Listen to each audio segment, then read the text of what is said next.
everybody, we're back. It's another week, it's another Friday, and that means another Vancouver Real. How's it going, everybody? My name is Mike Zaremba, and always with me is my good companion brother, Andy. We're companions.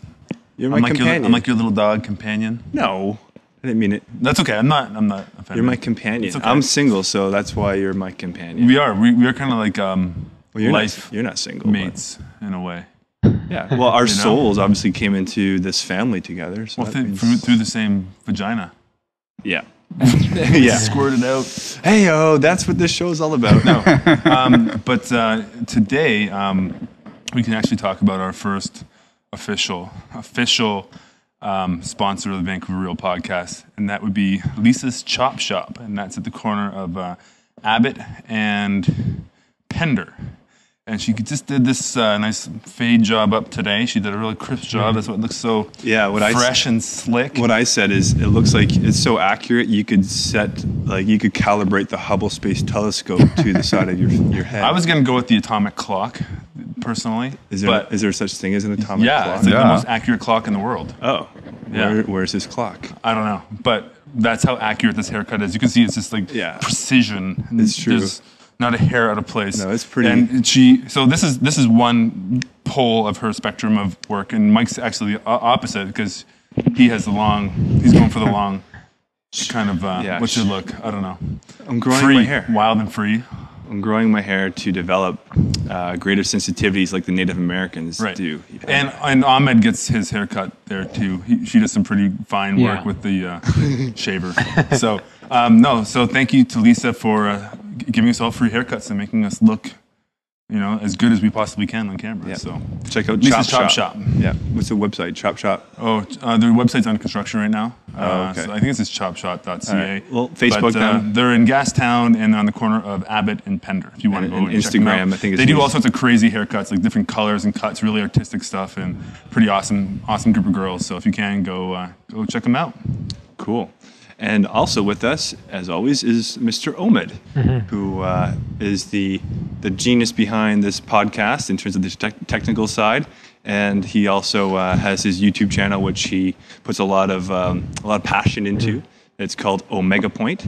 So if you are a fan of short, inspirational, get up and enjoy life videos, go check out Omega Point on YouTube and his Facebook page. It's OMEGA, Omega Point. And actually, why don't you tell people why did you choose the name Omega Point? What is an Omega Point? Well, there are different theories, but the one that the most famous one is that point of there is exponential growth in almost everything in technology and all that. So you talked about the singularity. The singularity, almost, yeah. Kind of that point that you can't predict, but you know that it's coming. Interesting. Right. And all these lines, all these graphs, all these trends are curving in that way. I think the singularity is supposed to come in 2041. Right? I don't know. Isn't that what Ray Kurzweil says? That's Andy's prediction. Really? You got it. 2041. We're all going to merge back into the single atomic molecular structure which all the universe exploded out from. I don't know if that's. I don't think you can predict what it's gonna be. No, I can predict it. Right. That's the most important thing about Omega Point is that you can't know what it's gonna be. You can. Could cannot. be. You cannot. You know that something has happened because of all the data that you have pointing out to that direction, but you don't know what it's gonna be. Okay. Yeah. Well, thank you for clarifying that. Now we know. Omega Point YouTube, check it out. And our guest today is a very humble man who he actually was supporting this podcast pretty much from day one. Yes. Colin Easton. Hey. He's a Vancouverite. And he's working on a really, really interesting project that we're looking to get a lot of info about from him, obviously, and dive into. It's called The Stranger Project. Yeah. And Colin, thank you for coming on. Welcome to Vancouver Real. Hey, my pleasure. No problem. All of this technical jargon. I thought this was a cooking show. Yeah. Well, you lost me. We cooked the mind. We cook the mind. Yeah. No, we talk about anything and everything. Yeah, I'm really happy to be here. Yeah, cool. Thanks, man. You guys have a great product and some great initiatives, and Vancouver should be very proud that you're here to help talk about how great our city and our residents are. Exactly the point. We wanted to produce a show that didn't have any other hidden agendas, really. It was really just people from Vancouver talking about what they do, what they're passionate about, what their expertise is, and just all of that. And whatever unravels from that discussion, we try to approach it as the art of conversation. So, right. And that's basically it in a nutshell. Perfect fit for my project. Cool. Definitely. Yeah. So the stranger, let's get right into that, because I'm very curious. I told you just before, I restrained myself from reading too much on your website because I wanted to hear it from the man himself. Cool. Take us back. Let's start with, what is the Stranger Project?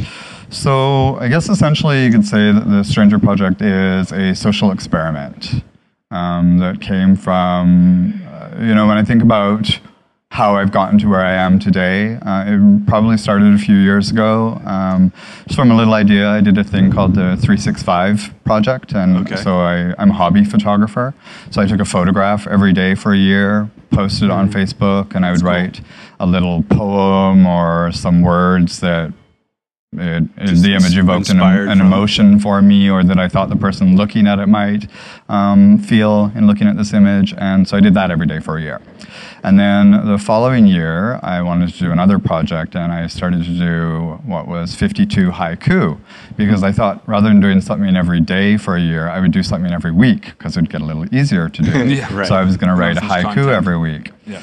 My brain doesn't work in that way. I'm more disciplined if I have to do something every day than doing it once a week. Yeah. So 52 haiku was haiku 4. And then I had the rest of the year off. Nice. Yeah.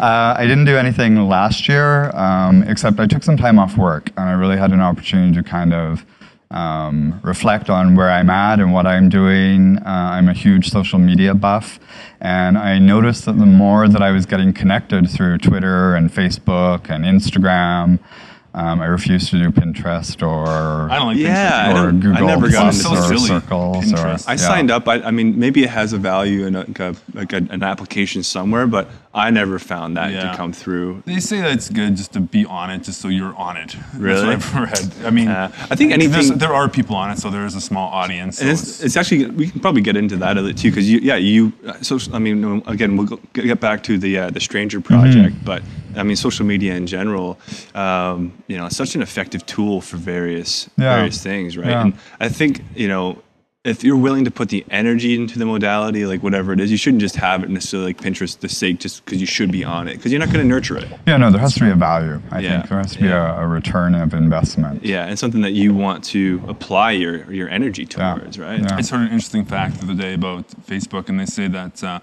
one out of every 5 web pages visited on the internet these days is Facebook. 1 out of every 5. Oh, so really? Yeah. So it's a huge amount of traffic. I know, it started to amaze me when I'd be watching the news and they'd be saying, they'd give their web address and then their Facebook page and then their Twitter account, and now all the newscasters have their name and then their Twitter handle. Well, I think I've read a lot about it as well. It's social, like especially Facebook in particular. It's like the biggest and baddest out of all the social medias for sure. Yeah. And people tout it as being more effective than TV. Will be like bigger than TV potentially. For sure. Twitter is the news. Yeah. Like absolutely, without a doubt. Yeah, it's super impressive to see it, because to be at a place where we all were just in the time that we live in, to have it be introduced to us and then to see it grow into what it has. I don't think anyone could have predicted that that's how it would have gone. I remember I signed up for Facebook in 2007 at university. I was doing grad school, and that's, I was probably in the tail end of that whole university boom of it, but it's, now it's way beyond just a social networking kind of thing. Yeah, I wasn't even going to join Facebook, but I was in college in 2004 as a mature student, as in just older, not student grown of up. life. Yeah, and all the other kids in class had it, so I had to join in. Yeah. So the more I got involved with social media, the more I became aware that I was disconnecting with my community and the immediacy of the circle around me. So on the bus or in transit or sitting in a coffee shop, everybody's, myself included, eyes down, looking at their device, being social, but not interacting with anybody next to them. Yeah, you know what I would say? A lot of people make that exact argument, and I get where you're coming from, like be where you are in your present space. But at the same time, though, I mean, if you're connecting with a family member from across the country or a friend from wherever, I mean, you are being social. It's just not in your immediate company, which kind of might seem rude to some people. But you never know what that person's doing or what they're dealing with. No, or who absolutely. They're talking to, Yeah, you know no, what I for mean? sure. There is balance in it. Yeah, absolutely. You know, I have a lot of friends who are jumping off of Facebook, and I don't see that happening for me just because there are people that I communicate with and can keep in touch with. Sure, I could phone, but I'm not going to feel bad about my use of communication moving forward. And so that's kind of a mode of communication for me. That's exactly why I went back on it. Like I went off of it 2010. I went off. I'm like, forget this. I don't want to be on this thing anymore. And the reason I went back on, because luckily it saves, all your information is saved forever on Facebook. You can't get rid of it. It's kind of crazy. It's there. And my daughter was born in a kind of a extreme situation. And it was just a way for me to connect with people really quickly and let people know what was happening. I was like, okay, there is a really good value to be able to like categorize your friends and have them all right there. People that you were friends with in grade school, you can reconnect with, right? So it's amazing. Yeah. So I went to high school in Scotland, and I'm now in touch with like 3 people who were my really good friends from 10 until 16 when we came back to Canada, and I hadn't seen since then, but I know what's going on in their life, and I've been a part of some of those significant moments because of being connected through social media. Yeah. But you still saw this like, okay, this is a balance that needs to be met. Yeah. And you saw an imbalance. Yeah. And for myself, I make no judgments. You know, everybody has their own way that they communicate. You don't know what's going on with that person, and they might be writing that, you know, reach out message, and that's great, absolutely. And then I was talking with, I don't know if you know Donovan P. Mahoney, so he's one of the top 10 Instagrammers in Vancouver. He's a very good friend of mine, and he comes down to the downtown east side a lot and will spend some time engaging with people, and then he takes these amazing portraits. And I'm a hobby photographer, but I suck at taking pictures of people. Like, I just really am not. There's a talent to it, and I don't have it. But the portraits that he takes, you can really like see this person. There's a real connection there. And I asked him, you know, what is it? And he said, I talk with them, I connect with them. And then when he told me the story, he said that when he's done talking to these people, after taking their picture, he says to them, next time you see me, say hello, because we're friends now. And that really stuck with me because he's taking images of people who are otherwise marginalized, they're on the fringe of society, if you will. Yeah. And that might be the only human contact that they've had in that day. And it really stuck with me. Yeah. And in having some time off work, I kind of, you know, had some time to chill and think about some projects that I wanted to do. And so I thought about doing something this year, and I wasn't really sure exactly what it was going to be. And literally, New Year's Day, I was sitting at home, I was by myself. It was a relatively decent day for Vancouver on January 1st. And I thought, I'm going to go outside and see if I can get a stranger to speak to me and see what happens. That's awesome. So you started that this year, 2014, right? Yes. Mm-hmm. That's cool. So And the idea that kind of whole stranger, I'm going to go and talk to them, came to you on New Year's Day. You got it. Sorry, I keep hitting the mic with my That's all right. It's okay. And now you got to pretend they're not there. Yeah, exactly. Well, I knew I was going to do something. I'm really big on the calendar year, the 365. Start January 1st, I'll go to. I don't want to break the year kind of thing. Yeah, I think it's really cool too. Like, so every day you go out, you approach people, strangers, and you try to, what do you try to do when you approach them? So it took me a few days to kind of figure out what it was. So day one, I left my apartment building. I went out the back alley to drop the garbage off, and there was a binner, as they're called there. His name was Patrick. I didn't know they had a name. That's what they call them, binners? Yeah. Cool. It's people who dig for bottles and things like that. Yeah. And I've had a few refer to themselves as binners, so I'm not attaching a label to them. Interesting. So I thought, okay, I'm going to ask this guy. It's handy. I'm just outside my apartment building. Why not? Day one. Check. Yeah. And so Patrick had this really great story. He was from Vancouver. He lived in the United States for quite a while. He was an ex-convict. He got deported from Reno, Nevada. His wife is still down there. Came out to Vancouver, was working in construction, had some drug and alcohol issues, and has been on the street for X number of years. And just because it was New Year's Day didn't mean he wasn't going to be working. And so he was out working, and he shared, more than I would have thought that he would have. Right. And I thought, okay, that's cool. So I something find I can relate to. a lot of those people that when I engage with them, that they will open up quite a bit. Yeah. You just ask them and they'll tell you everything. They'll tell you sure. exactly how they got to where they are. And Yeah. it's actually, you can learn so much from that. Yeah, I think, if you treat them, talk to people with dignity and respect, Of course. they'll tell you what it is that you want to know. If you're condescending, then course. you might get a story, but it might not be their real story Right. kind of deal, right? That's true. Yeah. And then did the format of it kind of evolve? Because basically, what do you do each day now? You kind of make a post on your Facebook about Yeah, it? Facebook. And on the website? Yeah, so I have a Kinda linked website, thestrangerproject.ca. It's on Facebook. There's an Instagram account that's 100 days behind. Twitter and Tumblr.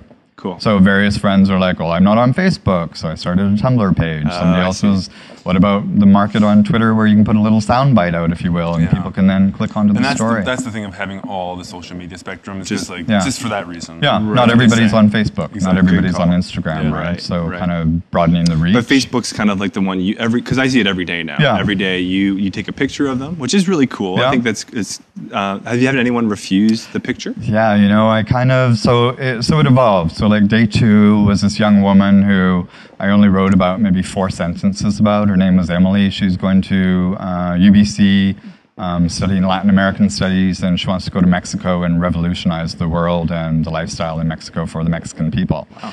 And that's all I wrote. And I actually walked away from her and went back and had to ask more questions to get that amount of information. And so as I was finding my way about, is it going to be things that I think are interesting? Is it going to be talk to somebody until I find something that we have in common? Right. And then on day 10, it really kind of came together. So I got a message from a friend who, because I had originally just done this on my own personal Facebook, and I wasn't going to share it with the world. I had no thoughts about that. Oh, okay. I was going to post 7 stories every week as like in a photo album, so I wasn't annoying my friends by posting every day. And then on January 10th, a friend sent me a message, and he's like, I think this is really cool, and I think people would be interested in it. You should make a Facebook page. Yeah. And I hummed and hawed, and then I thought, okay, why not? Maybe, 20, 25 people might follow along. So I did that. And then on day 10, I was walking down Canby Street, and I saw this gentleman sat at the side of the road, and I was aware of him, and I kept walking past him because I'll be perfectly transparent. I thought he might be homeless. I didn't think that he would want to talk to me. I wasn't sure what kind of story I would get from him, and so I walked about maybe 20 feet past him. And then I recognized that I was actually kind of going against what it is that I think I was trying to do in terms of not judging people and just connecting with strangers. So I went back and said to this guy, hey, I'm working on this project. It's called the Stranger Project, and I'm just going out and I'm talking to people. Would you talk to me? And he said to me, I have a really great story, and I think you'd really enjoy it. And I was like, oh, okay. And so he told me this story, and I wasn't actually sure if his story was true because it seemed pretty far-fetched. But he told me his first and last name, and I don't use anybody's last name in my stories. Right. I don't want to identify them, per se. And he said, go home and Google me, and you'll find out that what I'm telling you is true.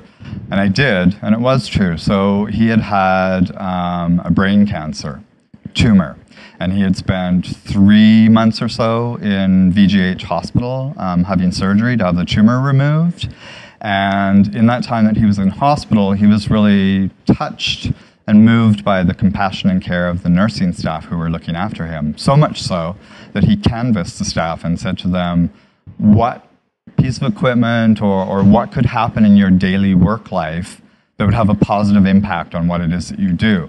And the general consensus was that they needed a machine called a bladder scanner. I still don't know what it does, but and so this man that, had I stuck with my initial reaction of thinking that he was homeless and didn't have anything to tell me. You would have missed that great story. Yeah. He donated $17,000 of his own money and bought them this piece of equipment that they needed. Holy And smokes. so this little machine wheels around and helps save people's lives and does diagnostics on them, and it has a little plaque on it, and it has Tom's name on it. And when I Googled his name, there was an article from the VGH, Vancouver General Hospital Foundation, that came up. There was a photograph of him. They did a big to-do about him donating this piece of equipment. And I thought, okay, this is what the Stranger Project is. Cool. It's about hearing a person's story. Yeah. And yeah, it's kind of evolved from there. That's really cool. Yeah. Wow. So What day are you up to now? What number are we at? Today, I haven't met today's stranger.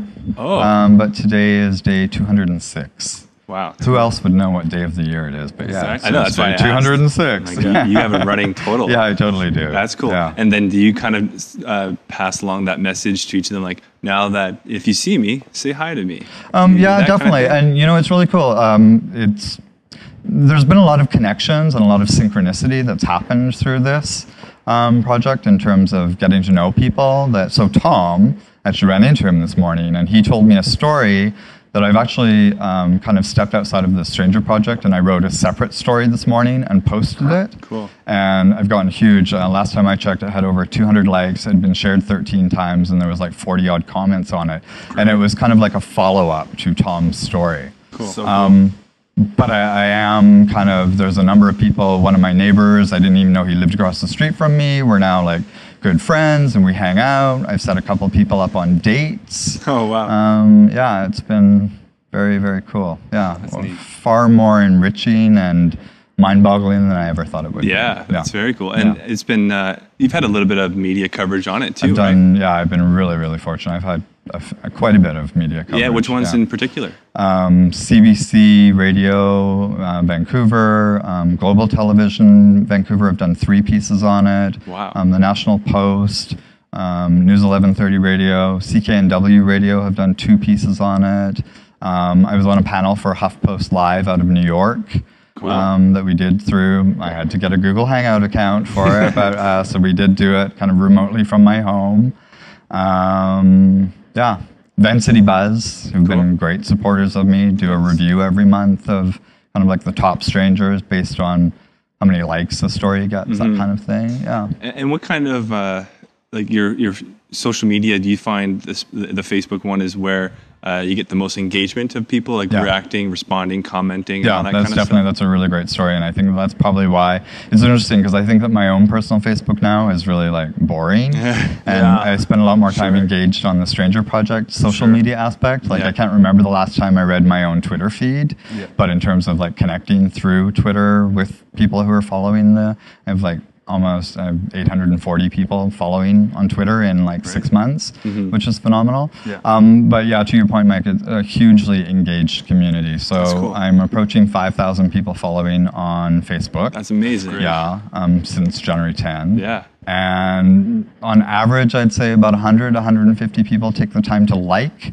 And I'm not big about, oh, hey, like my story, but I think that that's an indication of people engaging and connecting, because lots of people could read it. I mean, I have 5,000 people who are following, and I don't know how many people actually read the stories every day, but that there's 100 to 150, 200 people taking the time to like it, and averaging probably 30 or 40 comments a day on a story. Like, it's very cool. It's very cool. How do you? Great engagement. Do you have a plan each day of like how you're going to do it, or do you kind of just go out about your day? And when you see the opportunity, you go for it? See, and that's how kind of I've talked about it progressed. At first, it was like the first person that I see, and then after day 4, I was like, okay, I can only interview so many people on my own street, kind of thing. Right.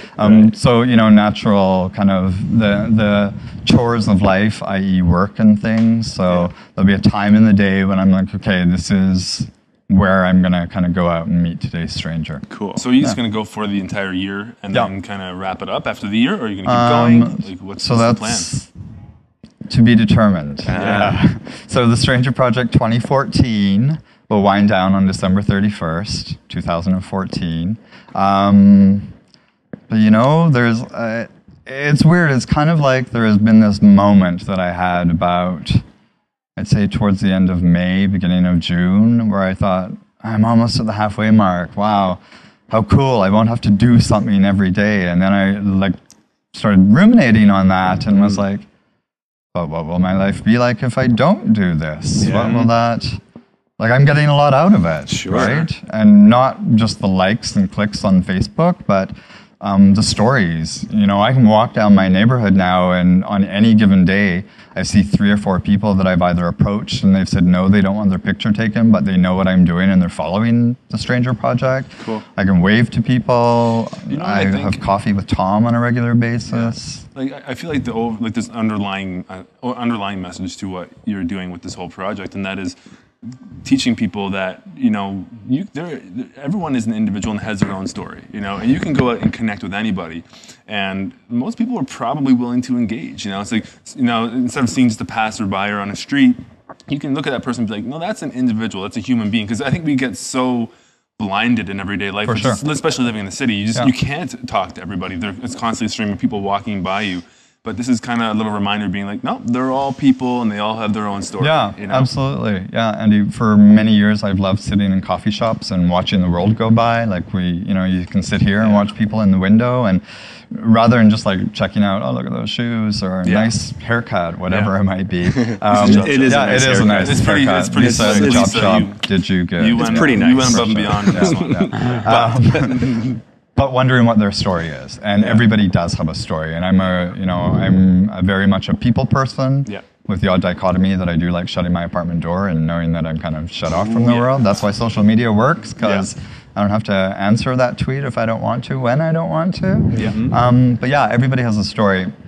And the other kind of part of that I've noticed is that, so, you know, people are like, really, do strangers want you approaching them? And it's like, you know what? Yeah. Like there might be people, so I've only had one person, and I keep a track of how many people I've approached to get to that story. Which is cool. So I like that. I'll usually say, you know, second person I approached.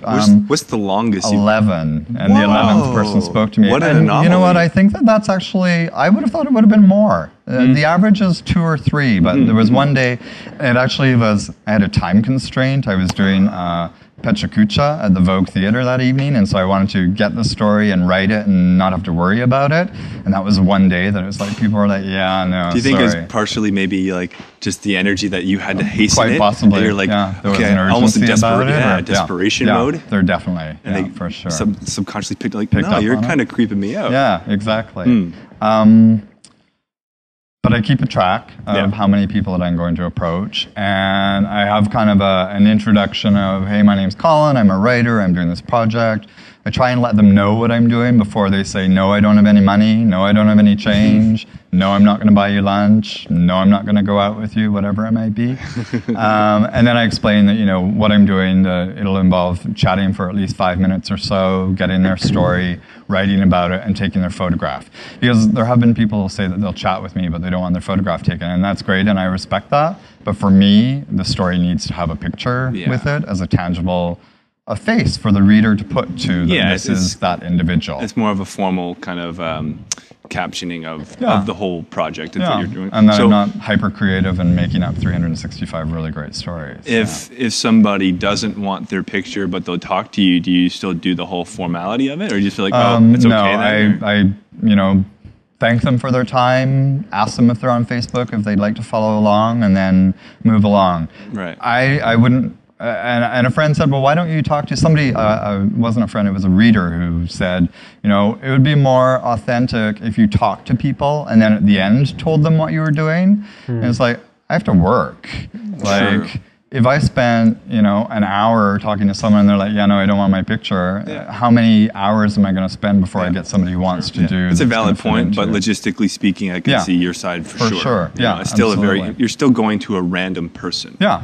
Like, this is what I'm doing. Yeah. Have any of them that you've approached randomly heard about the project before they were approached? Yeah. Really? Yeah, that's kind of, the first time that happened, the guy was like, oh my God, I've been following you. And in my head, I was like, okay, I can't talk to you. Like this is going to weird me out. It's going to, I figured that maybe his story would change because of kind of knowing kind of how the stories unfold. But no, he was good. That's cool. So the thing that I have noticed through talking to 205 people so far is that not only do strangers feel okay about being approached, but they really want somebody to hear their story. Oh, yeah. So about a minute, sometimes I can tell immediately, but sometimes about a minute, 2 minutes into the conversation, I've actually seen a physical like softening of a person. Wow. Or I'll be sitting talking to a person and they'll be sitting talking to me and we'll both just be looking ahead. And then a couple of minutes into the conversation, they'll turn and they'll make eye contact with me. And then they're like, there's this softening that happens. And they're like, dude's just like genuinely interested. What do you think that is? I think that we all kind of societally have a wall, a barrier that we need to protect ourselves. Why do you want my picture? Why do you want my name? Why do you want to know where I'm born? What is all this information? And once they realize, and I think part of it is my personality. I'm a pretty friendly, outgoing person. I don't think I'm a physical threat. I'm, I'm only 5'8", kind of thing, 140, whatever. But we'll bleep that out now. I think that once people are aware that I'm just generally interested in their story, there's a softening. And I've had people tell me things that I never thought that a stranger would tell me, and then that they've kind of said, hey, I want to tell you this, but will you please not write about it? And that in itself is like, wow. You trust me that you're going to tell me something that you don't want to tell anybody else, and you trust that I've just met you 10 minutes ago, and yeah, it happens on far more regular basis. Yeah, I love what you're doing, because like you're teaching, in a way, people how to connect, because I think a lot of people want to connect, and they want to have really great interpersonal relationships, or connect with their community, but they just don't really know how to.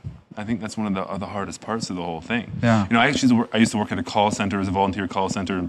It was a distress center, and people would call in, and it would mostly be about anything. But I mean, we used to have suicide calls from time to time and things like that. And one of the most common calls I would get was just from elderly people who were on their own, and they just wanted somebody to talk to. It's just letting them just to talk and tell about their day, and that was the conversation. Did you ever have regulars? Oh yeah, we have people that call every day. Wow. Yeah. And that's okay though. That's like the point of the service. Anybody can call anytime. Wow. Yeah. Well, I think you might be the only person that they talk to that day. Probably. Right? There's a good chance. That might be the only human connection that they have, and if you were going about your day, and I just mean the royal you, not you two or three sat around this table here with me. If you thought about if you were in transit from your job to home, and you stopped at the grocery store, and then you maybe went to the baker's and got dessert, and in that instance, maybe 3 or 4 people tried to connect with you or could have connected to you, but you were too busy and you didn't bother. If you knew later that you were the only human being that they were going to speak to that day, would it change? Totally. Absolutely. Yeah. For sure. And I think, a lot of our daily interactions that we have at the grocery store or on the bus, they're all very almost robotic. They're very the same questions. The weather. How are you doing? How are you doing? I'm waiting for a minute. How are you? Yeah. Okay, good. And it's terrible here. Yeah. Whatever. There's no genuine connection there. And it's really interesting though how the human animal being physiology, and like we developed in these small tribal communities, probably of like a few hundred people max, and the interconnectivity within the people was probably really, I don't know, just more significant. And now that we have these gigantic populations in these cities, and we get isolated in our little condo box. I think it actually is more isolating in a way. Yeah. Especially when you have like children, for example. Like I've heard that in these like smaller tribal groups, that the children would kind of be taken. They would kind of be in a group all the time and be taken care of by different people at different times. So you actually had less parenting responsibilities because you had more help within the entire tribe. It takes a village. It takes the whole thing. It takes a village to raise a child. And I think in today's society, I mean, I think the whole just 2 parents raising a child thing is kind of new, because before you used to have aunts and uncles and extended family that would help you out. And now it's just put on the burden's put on the parents, or even a single parent. Well, and all that stuff takes a back burner to like the job and like that. Like, well, we got to move to the city because Jim's got this great job opportunity, and we're going to sacrifice the whole family potential, all your social connections, support, whatever. So I think it's. We know how social animals we are. Like literally, we have to have socialization in our lives for good health. Most people, for mental health, for physical health. Yeah, definitely. So, what kind of answer this in any way you want, but like personally, how has this project impacted you? Like, gosh, it's a big question. Yeah, it is a big question, and I don't even know that I know the entire answer yet. Sure. Like I really don't. I feel taller every day when I walk away from having these great connections with people who after a few minutes, I'm just having a real regular conversation with, but finding out about their lives and their hopes and dreams and their childhood that they might not have thought about for 30 or 40 years. Has it changed you in any way? Yeah, I think it's definitely made me more open. I'm not a really judgmental person myself. Maybe my friends would refute that. I don't think so. I'm more willing to speak to people and think outside of the box. Like that person that you go into that grocery store to buy your groceries and you think like, wow, she was a total bitch or whatever. You don't know what's going on in their life, right? Or what that text message that they've just gotten from their boyfriend who's breaking up with them or anything. And so just having that like, okay, I'm going to stop before I react to something. I think when somebody reacts badly to you or projects kind of anger on you, usually it's not about you, it's more about them. You know, what's going on in their life or something inside them that is triggered by you, but it's usually not about you. Sorry, go ahead. Oh, I was just going to say that I think the other thing that I've really realized, and it's not about me, but as an individual, one person can make a difference. Sure. And I think that while I'm recognizing that, I'm hoping that people who follow along are recognizing it.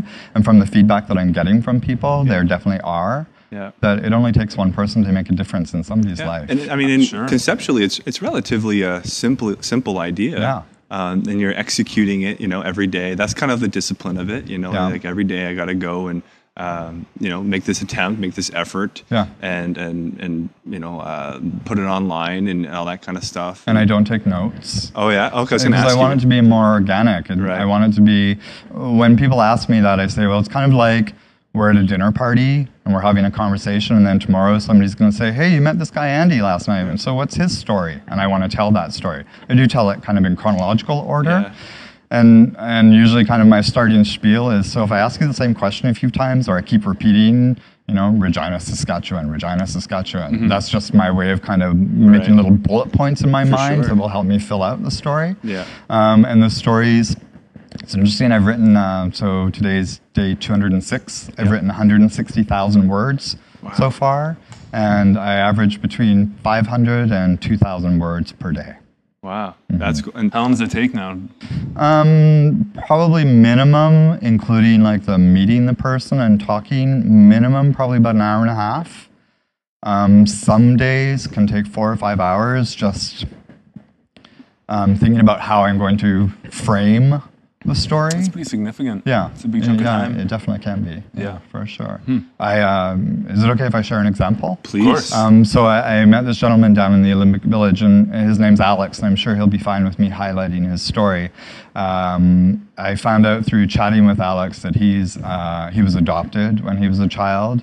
His other sibling was also adopted. They were raised to know that they were adopted.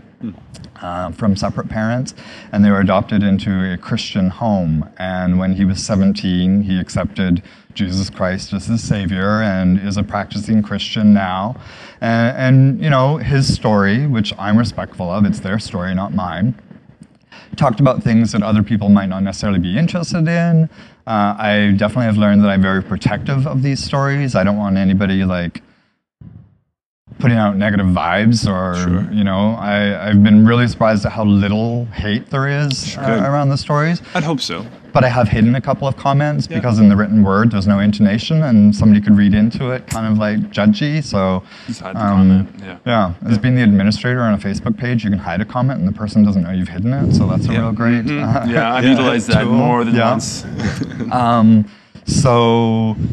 I really wanted to be respectful and mindful of how I framed Alex's story, because it wasn't a reflection of my background or my religious belief or my personality. It was his story. And he had told me some really succinct areas of it that I also didn't want to misquote him. So it was kind of like framing my idea and my interpretation of what I heard while being respectful to his story.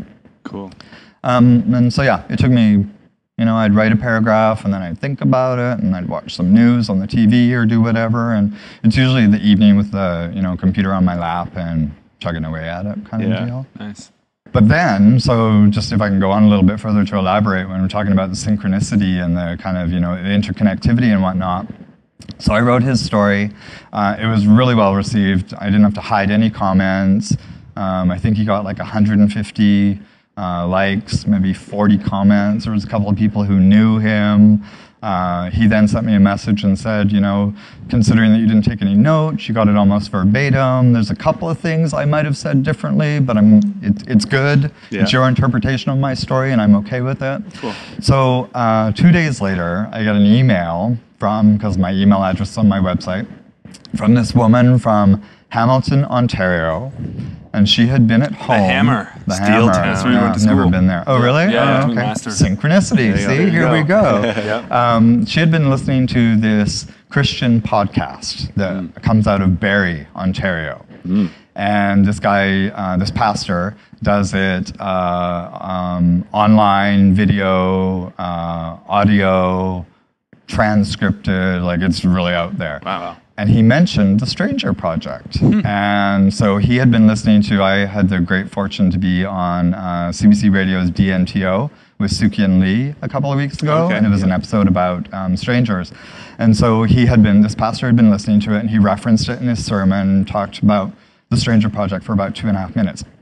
So while this woman was watching this sermon at home on Hamilton, Ontario, he mentioned the name of the website. She looked it up online while she was still listening to him. She knew the guy whose story I had written that day because she had been in his home the day he got adopted and brought home to that Christian household. Wow.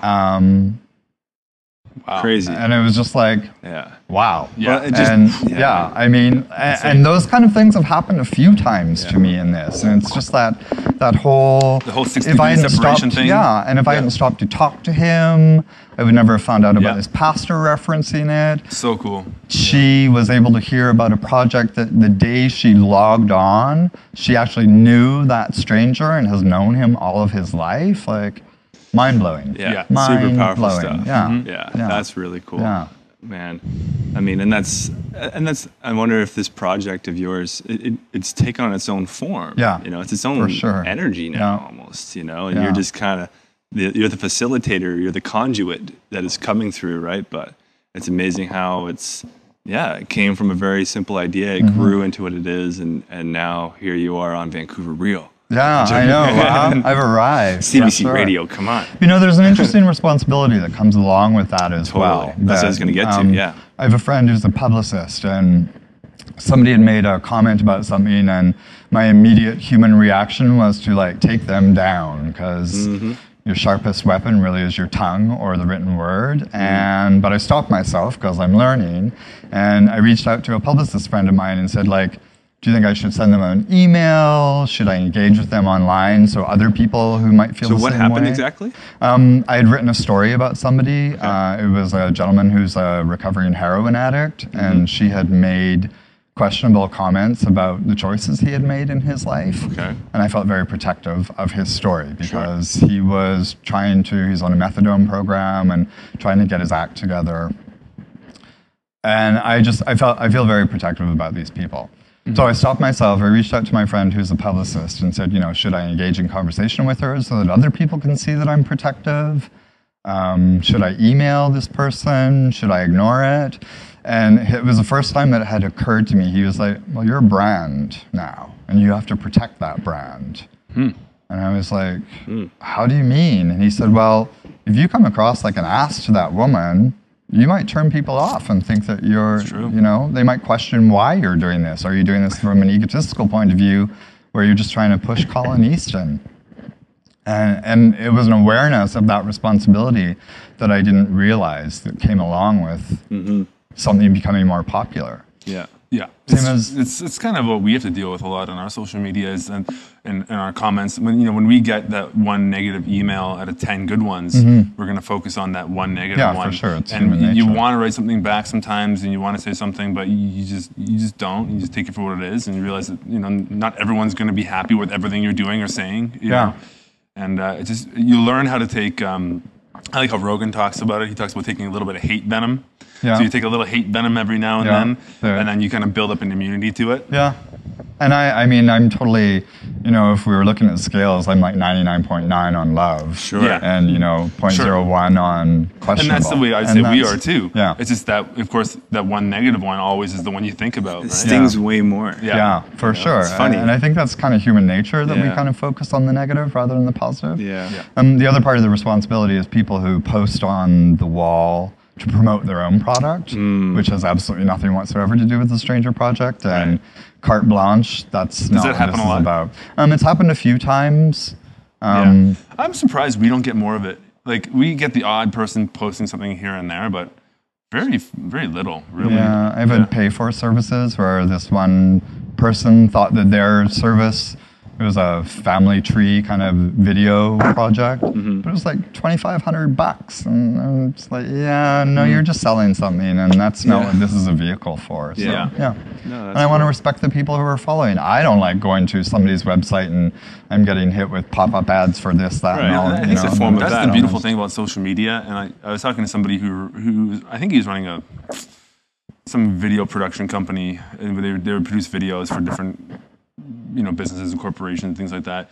And he was making the point that in the future you are going to allow certain companies to contact you, and that's how it's going to work. So it's like when you get that you're essentially saying, yeah, you can talk to me again. And that's going to be the future of advertising. You're going to say, okay, I'll let you guys contact me because I like what you're about, or I like your product, or whatever it is. Yeah. And it's changing. We're not going to have this shotgun approach of marketing that we see still mostly.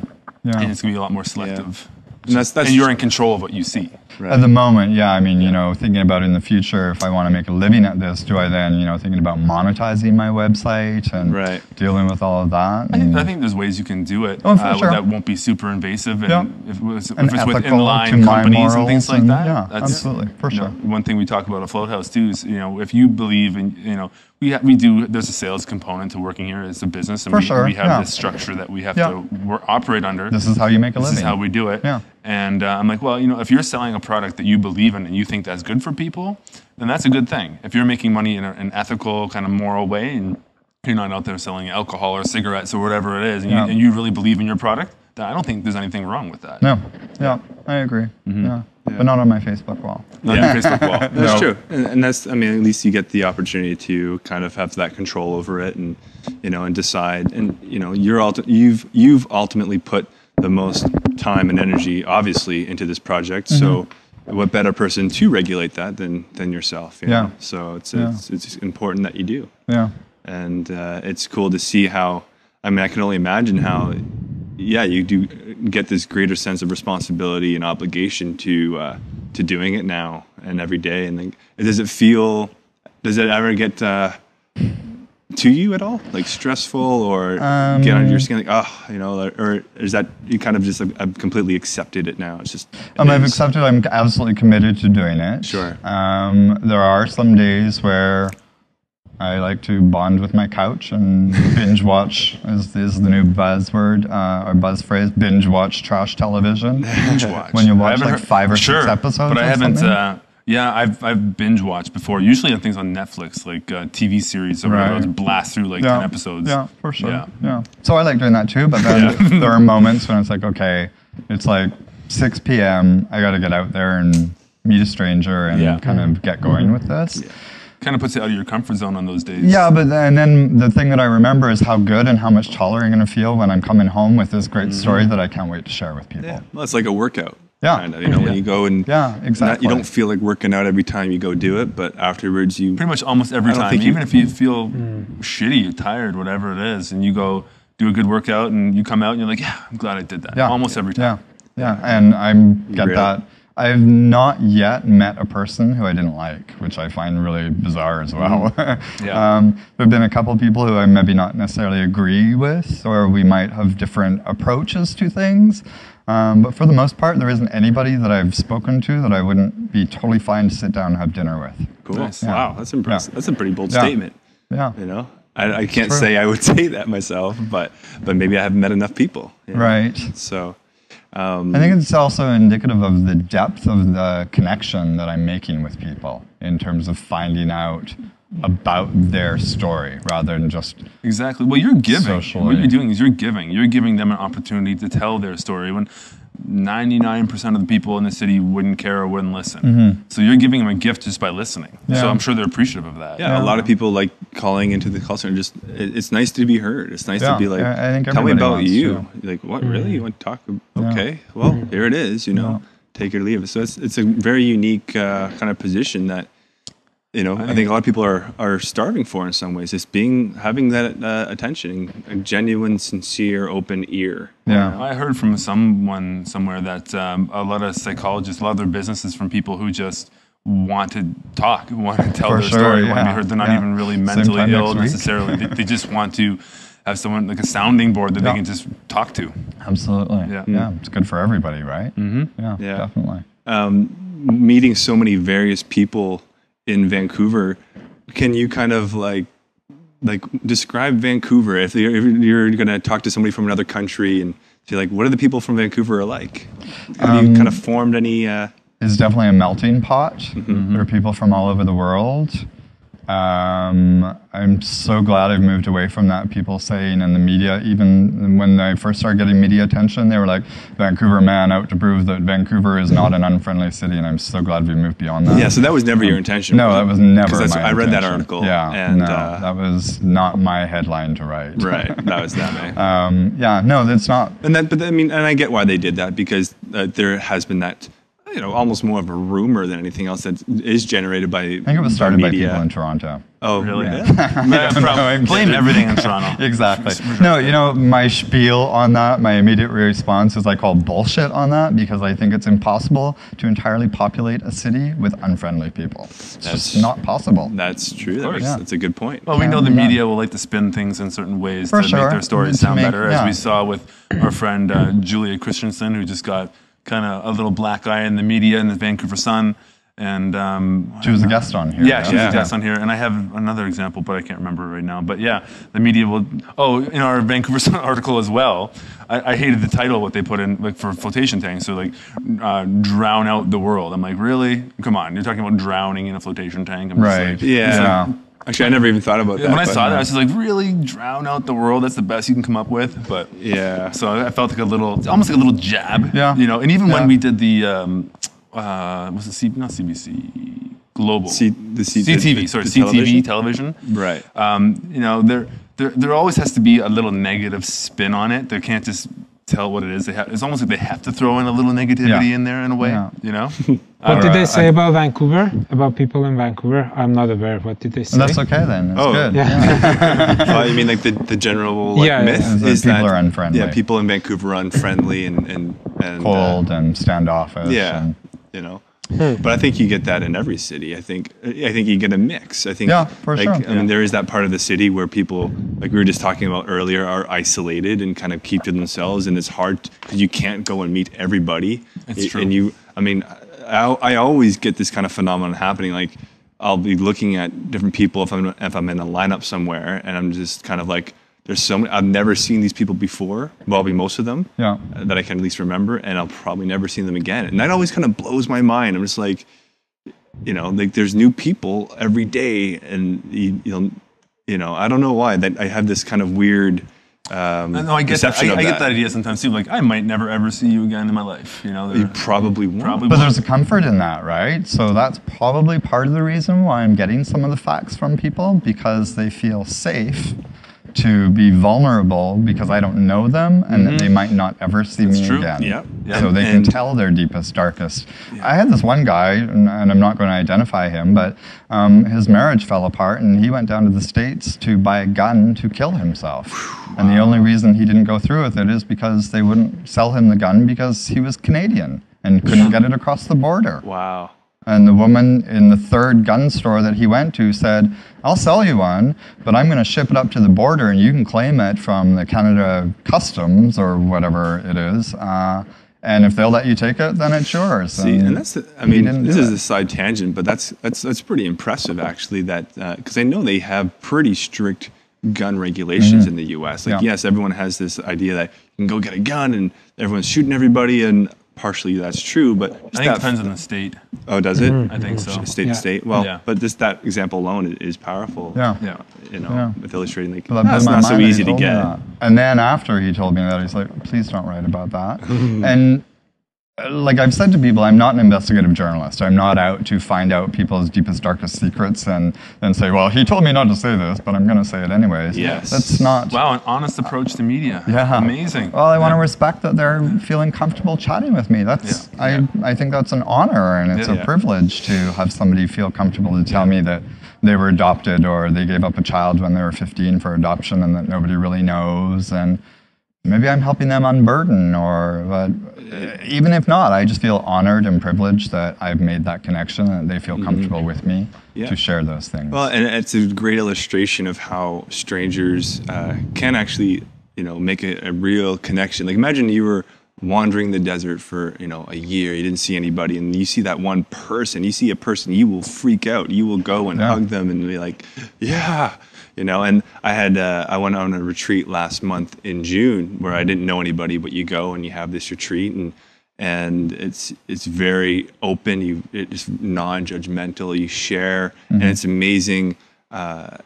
Just the connections that are built with people. Again, I'll probably not see most of them ever again, if any of them ever again. But you make these connections with them.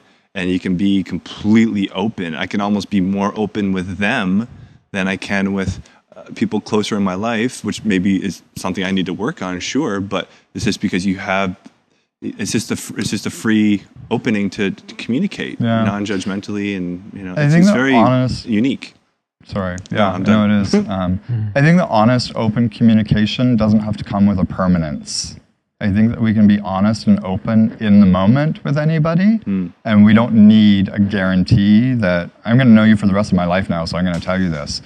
If we just, and I'm not very good at it, it's something, I'm in my 50s, and it's something that I'm working at, is being in the moment and kind of being present. And I think part of that is that not having an expectation that if I tell somebody something personal about me, I don't need to then know them for the rest of my life to guarantee that thing that I've shared is safe. Right. Right? Yeah. Yeah. If that makes sense. Yeah. And I think that having the ability to do that is something we need to learn a little bit. We definitely live in a very socially different context now with the cities we have and the way life is on so many levels. And we need to be aware of these types of interactions and behaviors and non-interactions we're having and what we're holding back, and just bringing that awareness will help you grow into it a bit more. And I'm sure doing a project like this for you is a huge catalyst for that. Yeah, definitely, because learning through repetition, right? Yeah. And through experience, definitely. Have you thought about what's next? Yeah.